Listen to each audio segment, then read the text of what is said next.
I'm really enjoying doing this reflection series. As you know, the idea of the reflection series is that I return to guests of mine from previous episodes that have gone into some kind of something new in their lives, new position, new opportunities, an award, and to be able to speak to them about what they've been doing over this 2 years or 3 years since I last spoke with them, what was happening in their lives that led to this particular moment.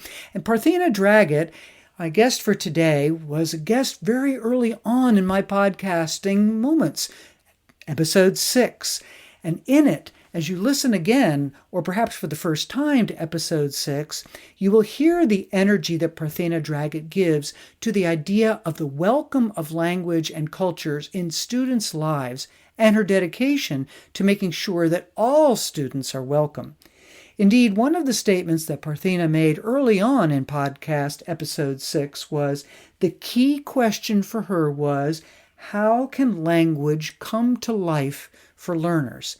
And she wanted that life to come about in 2 ways.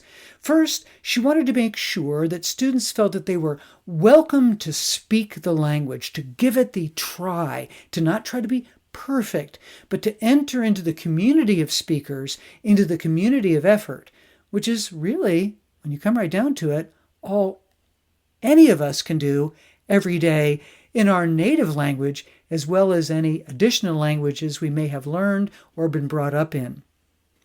In addition, Parthena spoke in episode 6 about the perspectives and the importance of growing our understanding of how people think around the world, putting on new lenses. Today, we're going to have a chance to listen to Parthena's reflections on the ongoing experience of language education in the United States, yes, but also the growing need of the international experience of language learning and cultural understanding. Her new role is president of the American Association of Teachers of Spanish and Portuguese, the AATSP. In this role, she takes on the leadership of a strong team of those that have developed resources and opportunities for educators from kindergarten educators through college and adult for over 10,000 members of the AATSP. Her perspective on what she wants to continue to accomplish through the power of an organization that has such a strong impact on her personal professional life, and what it is that she sees as is the tagline for the upcoming conference for the AATSP for the summer of 2023, the new horizons. What is on the horizon for how we work together as human beings in a global community? This conversation is about an educator and about education processes and resources and an organization in specific. However, no matter who you are that are listening, look at your own situation. What are the new horizons that you are facing in a global community? What are the ways that your workers, your institution members, your community enters into the conversation, not perfectly, but with the language, both the vocabulary, if you will, as well as the grammar, if you will, of your own situation, such that the communication happens to open doors? And what perspective are you looking to have your workers, your members, your community, yourself have in the future? What's coming up on your horizon? Let's listen to a very insightful, kind, and passionate conversation with Parthena Draggett, now president of the AATSP. And it's a great pleasure to be speaking again with my friend, colleague, and an amazing leader in the world of language education, Parthena Draggett. Hi, Parthena. Hi, Nora. Thank you so much for having me today. Well, it's a delight to have you. And again, congratulations on your presidency of the American Association of Teachers of Spanish and Portuguese, the AATSP, beginning in 2023. How does it feel to be now in the presidency of this organization that's played such a role in your life as a professional educator? Well, I can tell you that it's a privilege. It is really a privilege. I served on the board once before, and it was a wonderful experience. But now I have the time to really put in to serve as president. And over the years, the AATSP, as you said, has been very important to me as an educator. There were so many doors that were open, for my students because of it.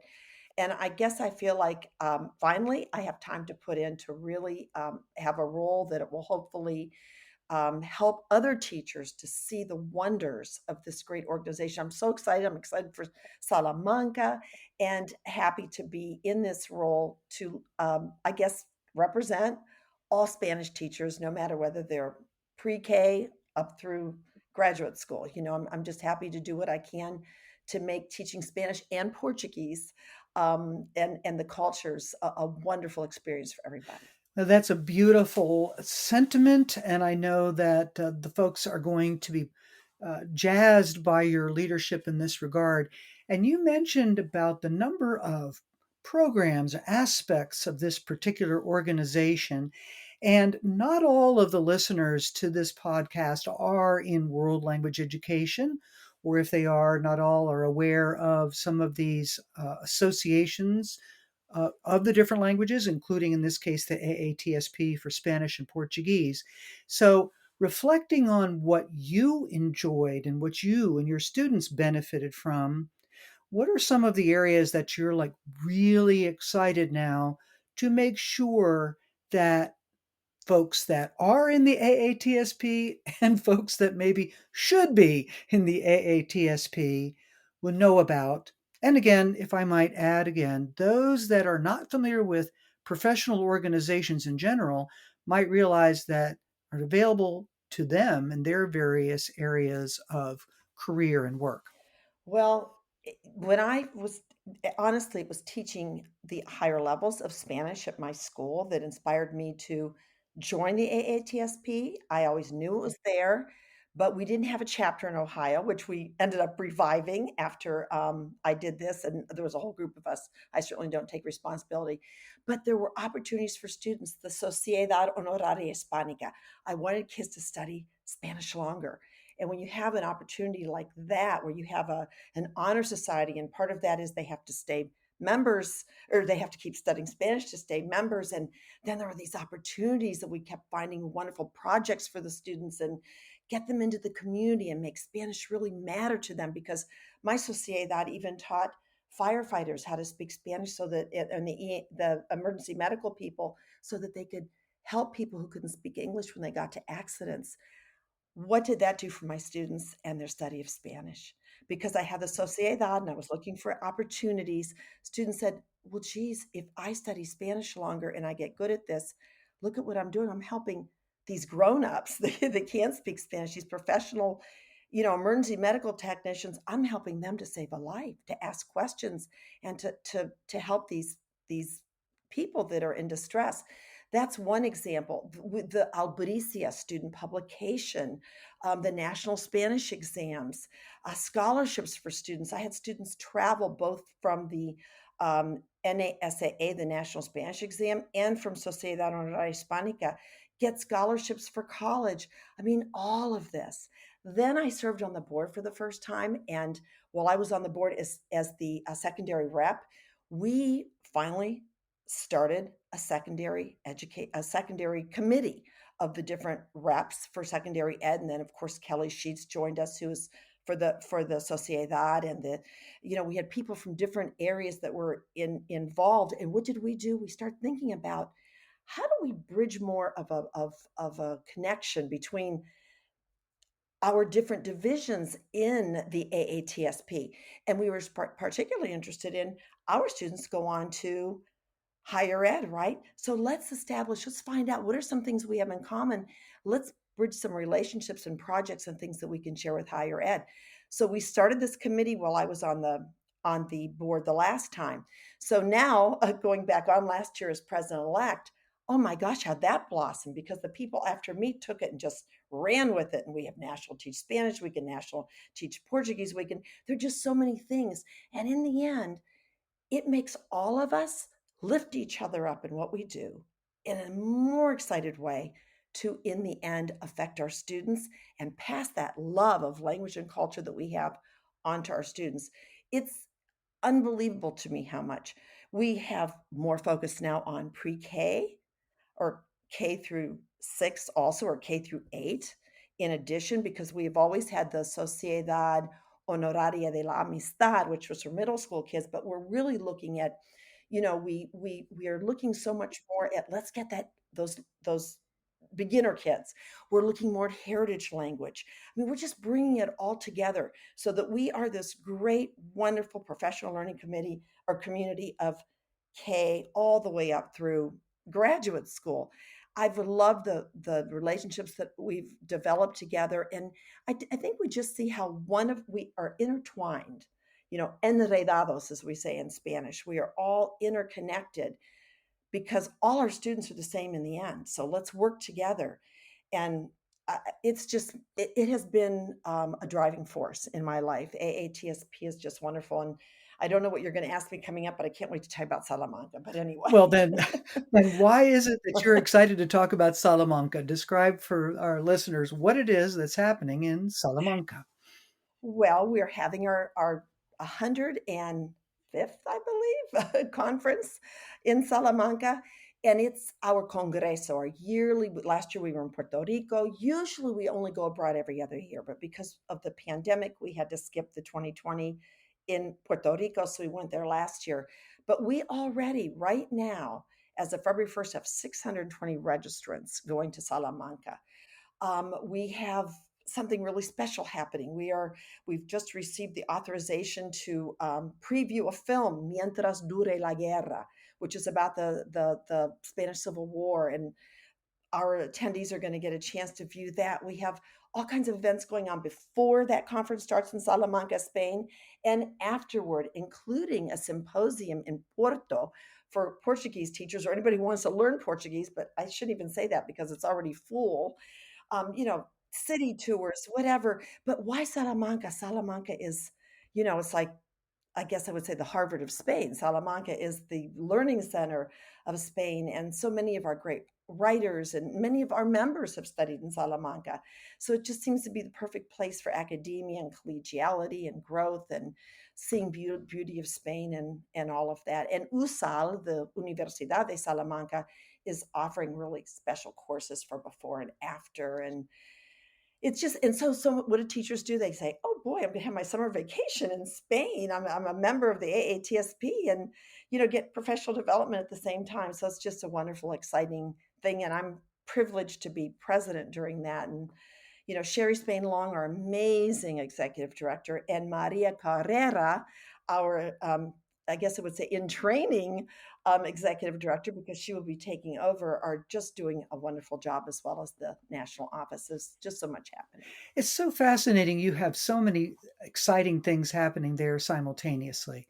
You've talked about an area that I know that you, as a professional educator and trainer, take close to heart, which is articulation, extended sequences of study for extended periods of time across levels. And you have already mentioned about beginning early language education. I'm kind of going to tap on two things: the nature of helping the educational processes like that to grow, and the role that you see for educators in general and the AATSP now, as from the perspective of your presidency, that growth, and then making it even more broad, that what it is that AATSP is demonstrating to other organizations, to businesses potentially, to institutions, that they might consider as they think about directions to go to strengthen their work and their impact in the upcoming years? That's a loaded question, but it just has so many wonderful things within it. As you know, the AATSP, we partner with a lot of different organizations, whether it be academia, whether it be publishing, whether it be um, uh, initiatives like or an organization, Avant, which does assessment. We partner with a lot of people, and that's all because we all have the same goal, and that goal is making our students global citizens, making our students love knowing that it isn't just one language that they can communicate and be part of this world in, but more than one language. And the cultures, these great cultures, the diversity of the world. I've always said that, you look at the 21 Spanish speaking countries, all the Portuguese speaking countries, all the different language speaking countries of the world, it creates this beautiful tapestry, and every stitch can show an amazing um, dimension of culture that it just enlightens you, and it makes you feel warm and wonderful to understand. The lenses that all of us together give our students, because our students, just like each of us, come to the table, to the classroom, to the world with their own lenses, with the way they see the world, what their experiences have been. We together are giving students so many other experiences. We're sharing them with our students because we want them to open, to broad, to be able to change those lenses and to gain an understanding of the perspectives of other lands.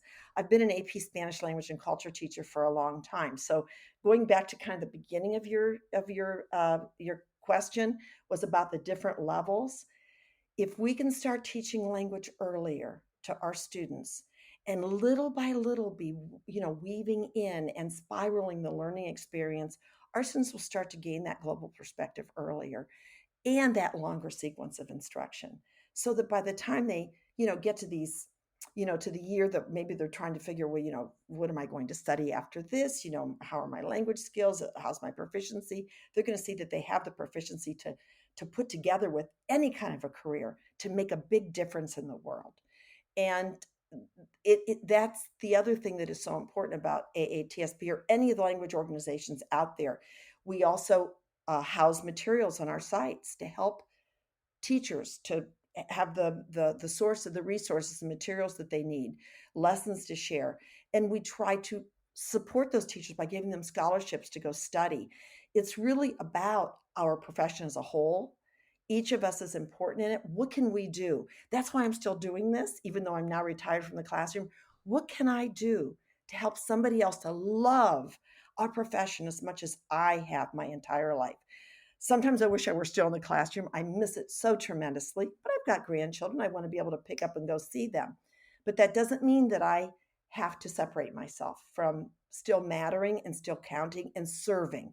And that's the way I look at it. I'm serving other teachers, hopefully, to have that love and appreciation for what we've accomplished. I mean, I look at my students who are teaching world languages, and I think that's what I want. I want every teacher to be able to feel like, look at what I passed on to you, because we love it so much.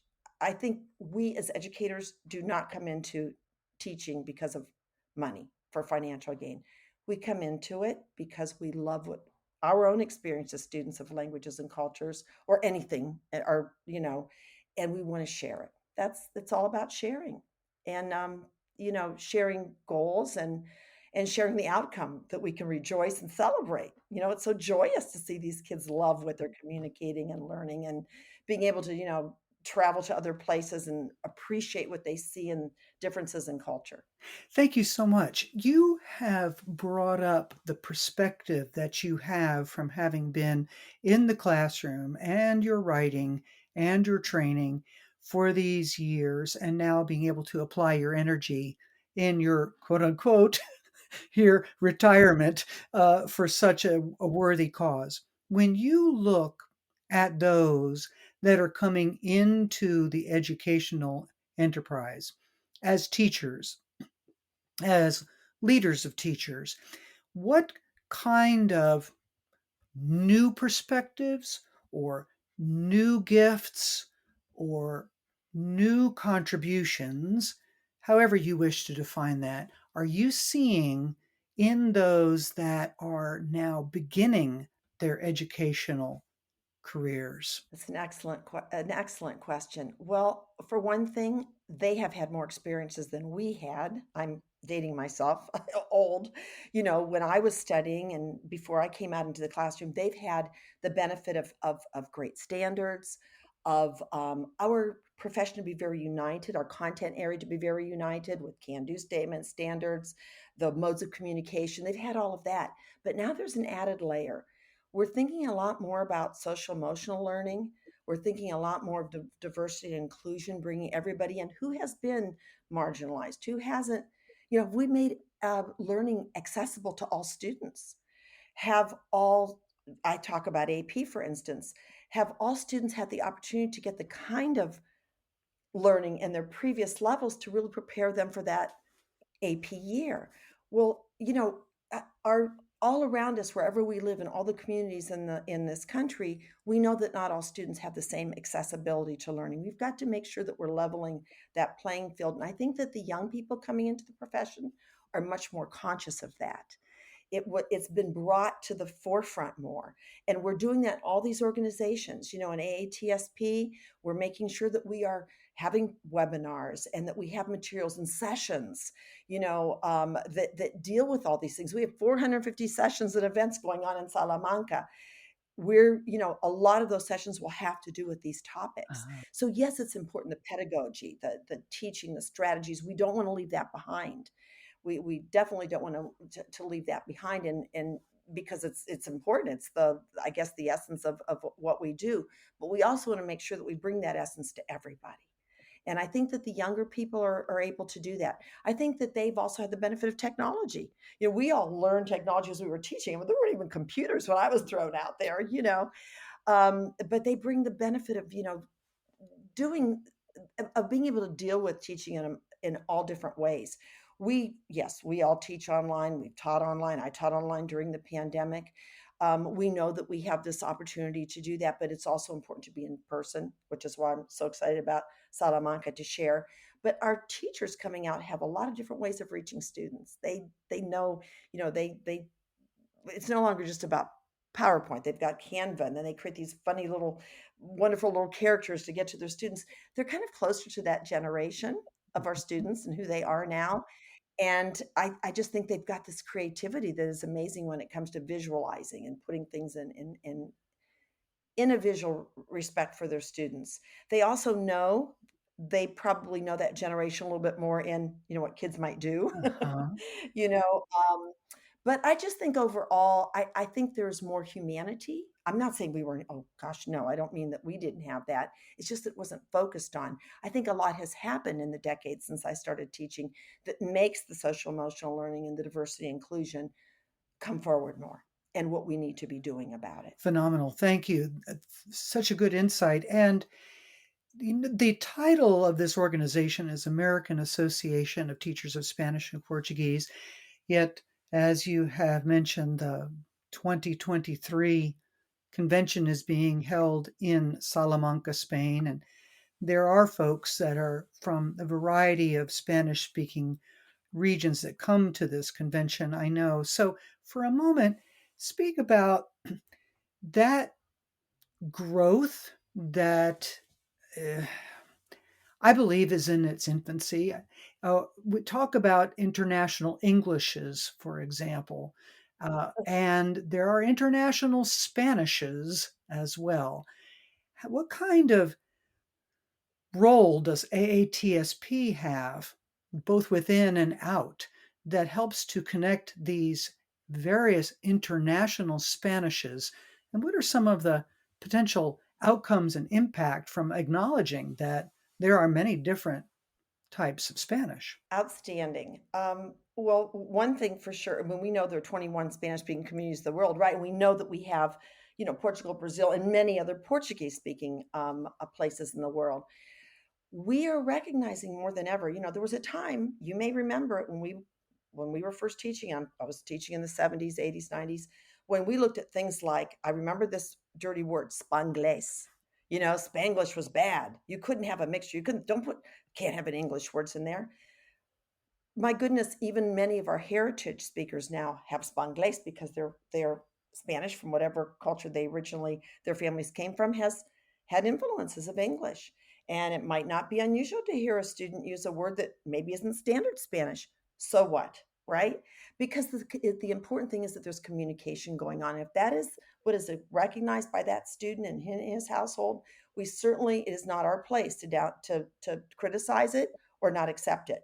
On the other hand, sure, we can also share with the students, well, these are some other ways, there's more of a standard way of communicating that is acceptable in, more places of the world, but we aren't no estamos despreciando. We're not showing an unappreciation. Is that a word? Unappreciation. I don't know. For your Spanish, that's important to know. Trans languaging is something very acceptable nowadays. Our title of our conference is Nuevos Horizontes para la Comunicación y la Cultura, New Horizons for Communication and Culture. We need to recognize these new horizons. We need to realize there was a time, when probably when I first graduated, where it was the Spanish of Spain that dominated. There was a time when the Spanish of Spain on the AP exam, if they used voceo or something, maybe it wouldn't have been acceptable. We accept everything now. Anything that is your way of communicating and you're from that culture, that is we need to recognize and not criticize that. Is there still a right or wrong when it comes to grammar and vocabulary, that kind of thing? Yeah, we want things to be as correct as possible, but not to the degree that we say that is not right, that word is not recognized, not a part of the Real Academia or whatever the case may be, dictionary. No, we are much more inclusive of language, Mhm. of different kinds of Spanish, pronunciations, registers, vocabularies. We want to see also in materials that students use, we should be seeing all the Spanish speaking world, people that look like they are from all the different countries. It's very important, just like in our classroom. Our classrooms are very diverse. Our materials, whatever we bring into our class, need to be diverse as well. And AATSP stands behind that. Any kind of the important thing is that we're valuing every individual for his or her Spanish, for their Spanish, and making sure that wherever they come from, that they are never feeling that they aren't saying something right. Bring that to the classroom, share it with the students. Let's talk about that because once again, it's part of a rich diversity of the Spanish and Portuguese speaking worlds to bring those differences in our languages to light in the classroom. I would want my students to know all these different ways to say something, what is acceptable in all these different cultures. There isn't one way. I mean, as an English speaker, I remember when I first heard the term lift, I thought, what is that? Oh, it's an elevator. Oh, that's great. That's another way of saying it. The language is so diverse and it's growing and living and breathing, and how wonderful to see all sides of it. And AATSP has been doing quite a bit to recognize that, including position papers, like I said, webinars, uh, especially when it comes to heritage, dual language. We want our students to have all of it. We do not want our students to see one sided Spanish or Portuguese. What kind of promises and challenges does this bring in a classroom situation? What does AATSP do? Clearly providing sessions and apparently webinars, resources, if I may assume. What are some of the ways that AATSP is going to be helping? Because this multiplicity of approaches, then I'm sure, sounds like anyway, is a brand new challenge for many people that are in classrooms. And there are going to always be some teachers that have a hard time with it. I'll be honest, I probably did it first because I was taught a very special. I remember when I stopped seeing articles used with countries like El Peru or La Argentina. There were countries that I always learned this article. I don't hear that used anymore. Okay, I'll adjust to that. Accent marks, missing off words, whatever. We just need to adjust. And we need to be thinking about our students. We need to be thinking of giving them really the tools they're going to need to be able to fit in wherever they go in the world. And that isn't going to be just the Spanish of, Argentina or Mexico or España or La República Dominicana or the Portuguese of Portugal versus Brazil. It's all together. And Maria Carrera, who is our incoming, will be taking over for Sherry when Sherry retires in I guess July 1st. I remember her giving her keynote in Puerto Rico at the AATS AATSP conference last summer. One thing that I really appreciated, and it stuck with me, and I found her tactful to tell her how important this was, how it impacted me, was let's stop labeling each other what kind of speaker you are. You're a native speaker, you're not a native speaker, you're a heritage speaker. We're all Spanish speakers. We are all Spanish speakers. I'm a non-native speaker. I'm sure there are many people who've heard my accent and they say, "Oh, she has an American accent when she speaks Spanish." I can't get rid of that any more than they get rid of their accent when they speak English in the United States. That doesn't mean that I can't speak Spanish. I just speak it a little differently. And I love that Maria Carrera said that. It kind of was a very unifying thing to think we are all speakers of whether it's Spanish, Portuguese, French, whatever. We are speaking it, we're communicating it. As long as somebody is understanding it, that's wonderful. Of course, I want to backtrack a little bit, because we have things like high stakes exams, like AP exams, for instance, where we want our students to have everything as correct as possible. There is a standard of grammar and that kind of thing, but not the standard of Spanish. Do you know what I Mhm. mean? The words, what is acceptable. But what I was going to say about that is if you look at how AP exams were graded years ago, we even had, error correction and fill in the blanks. And if one letter was off in a verb, oh my gosh, wrong. None of that exists anymore. It's about communications, the message. If there's interference, the message isn't being understood, well, sure, then we're going to, look at that scoring guideline, take something off. What I'm trying to say is it's about communication and culture. It's all about that. And that's where we need to put our focus on communication and culture and accept the diversity that can take place in many different ways. And I think that that is harder for older teachers, maybe. Maybe it's harder for teachers who come from a particular culture where they think this is the only way to say something. But that's not the message that we're giving at the AATSP, and certainly not the message I'm sure is being given in university classrooms or in our secondary classrooms, even or in our lower level classrooms, in our classrooms nowadays. It's all about, wow, this is the way you say it, how interesting that is, and how wonderful that is that now I know that word as well. Sounds like when those that are in the classrooms now that are experiencing that welcome, that diversity message, when they go out into the world, their expectation of diversity and their acceptance of diversity, and I do mean from a linguistic point of view as well as from a cultural point of view, will be enhanced such that their definition of communication will have gone in the direction that you have just stated.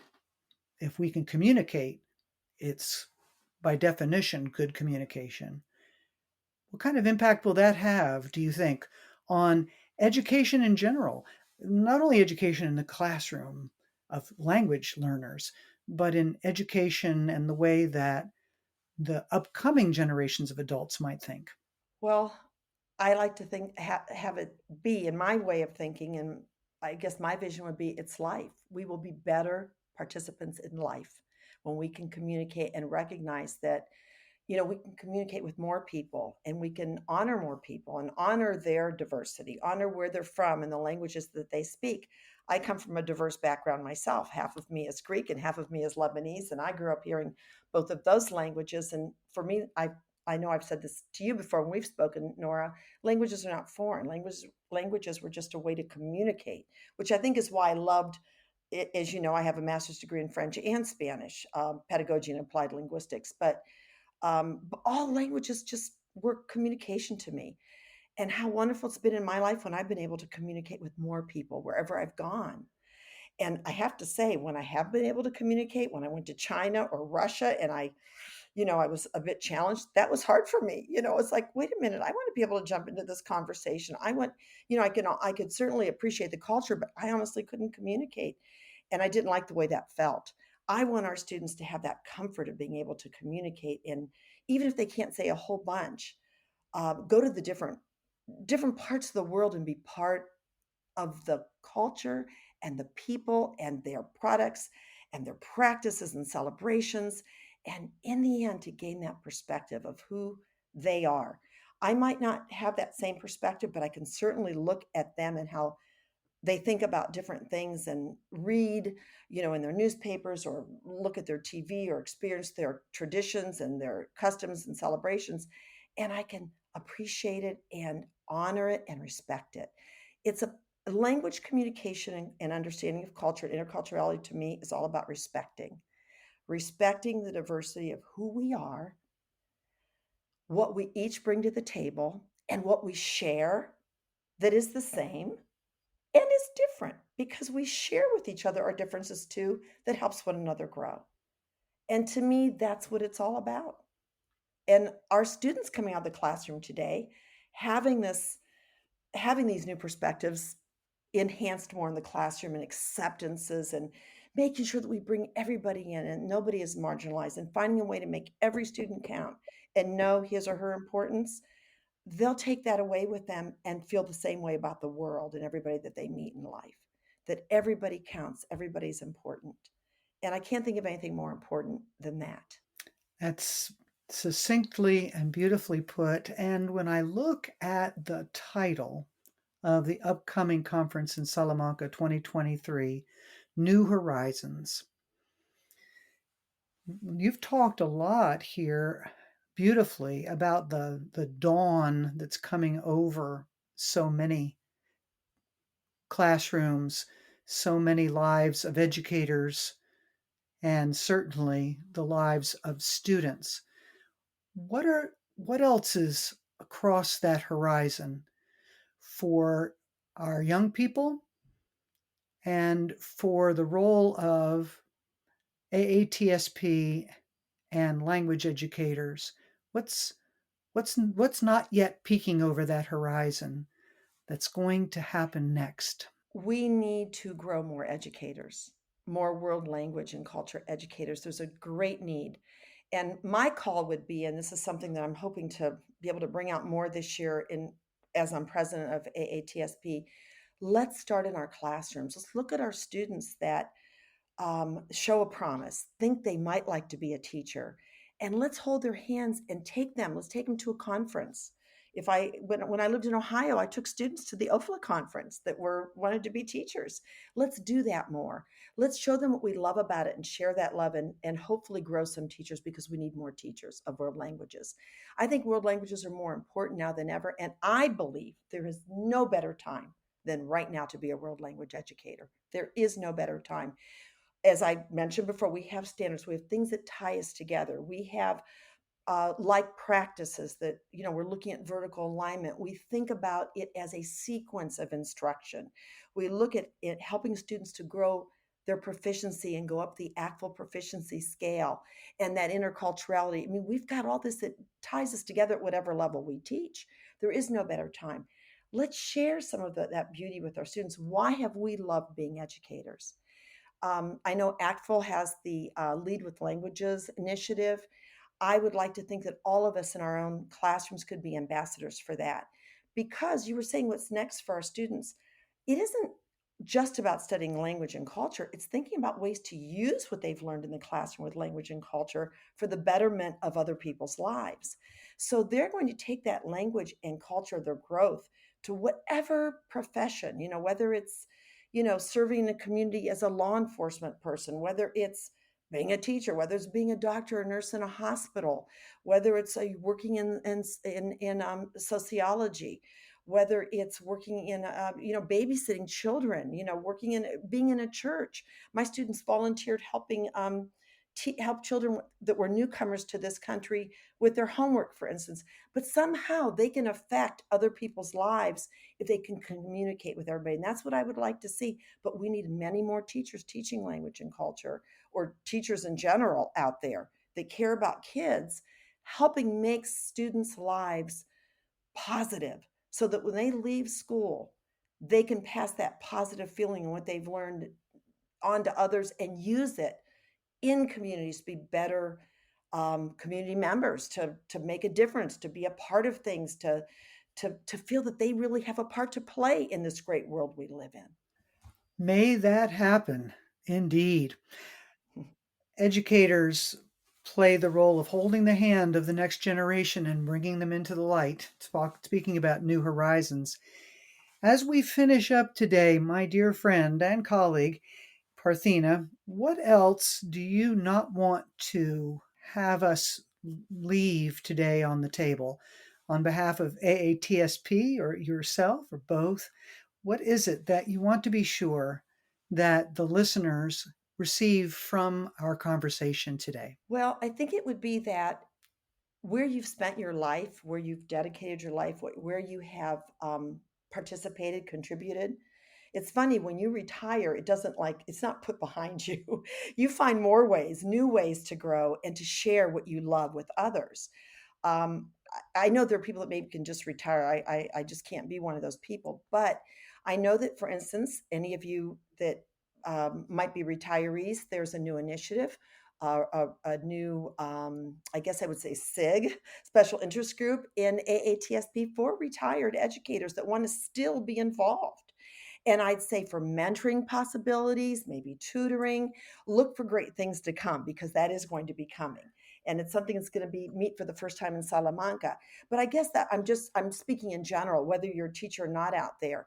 If you love and have passion for what you've done, you can keep, having that passion and have time to go play pickleball, see your grandchildren, whatever. We can keep being contributing wonderful passionate people about our careers, even when I'm going to say with comillas, with what's the word, quotation marks, we retire, because I don't know that retirement's always there for all of us. And I don't want to ever feel that I just put it all aside because I've worked too long, too many years and loved it so much. And honestly, when I say work, that's facetious because I would always look at my school building, and this is a true story, when I parked my car and I couldn't wait to get in there. Couldn't wait to get in there and see what I could do that day. What could I do? How can I inspire my students? Keep inspiring. That's what I would like to say. Keep inspiring, affecting, participating, contributing, and we're always going to be happy. We're always going to be happy. And know that whatever you do, and if it is that you're happier just sitting and reading a book, that's okay too. But know that whatever you do that makes you happy, keep doing it, whatever that is, because that's where I am right now in my career. I'm still contributing and being a part of things because it makes me happy. I love it. Thank you, my friend. Thank you so much for this wonderful conversation. Best wishes to you in your position as president. And I know that you're inspiring a large group of people that are engaged in the mission of AATSP. So as you continue your work right now and preparations, especially for such a powerful convention, but all the resources and all the work that goes on all the time, may you receive the warmest wishes and a lot of support.